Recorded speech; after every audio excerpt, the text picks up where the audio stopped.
गुजरात के वडोदरा में जगह जगह किए गए अतिक्रमण लगातार ट्रैफिक जाम का कारण बन रहे हैं, जिसकी शिकायत के चलते वडोदरा के सिटी एरिया में वीएमसी का एक्शन देखने मिला। वडोदरा में ऑनलाइन शिकायत के बाद वडोदरा महानगर पालिका एक्शन में दिख रही है। पानीगेट टंकी से पुलिस स्टेशन तक सड़क किनारे किए गए अवैध अतिक्रमण पर कॉरपोरेशन ने बड़ी कार्रवाई की है।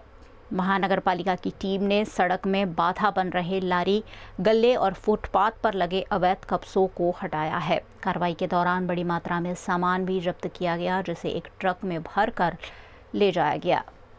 वीएमसी के वार्ड नंबर 5 के वार्ड ऑफिसर राहुल सरवैया ने इस पर बताया कि शहर में अवैध अतिक्रमण के खिलाफ ये अभियान आगे भी लगातार जारी रहेगा, ताकि यातायात सुचारू रहे और नागरिकों को किसी प्रकार की परेशानी ना हो। हाँ, आज रोज पाणीगेट टाँकी थी पाणीगेट पोलीस स्टेशन सुधीनो विस्तार आयुधी 4 रस्ता અને ત્યાં સુધી ફૂટપાથ ઉપર જે દબાણ આવેલું છે એ ફૂટપાથ ખુલ્લો કરવા માટે ઓનલાઈન ફરિયાદ હતી, તે મુજબની કાર્યવાહી કરેલી છે અને બિનવારસી જે લારી ગલ્લા હોય એને જમા લીધા છે। ડ્રાઈવ તો ઓનલાઈન સૂચન હોય એ પ્રમાણે આજના દિવસની આ પ્રવૃત્તિ છે, આજે આ કાર્યક્રમ કરેલી છે।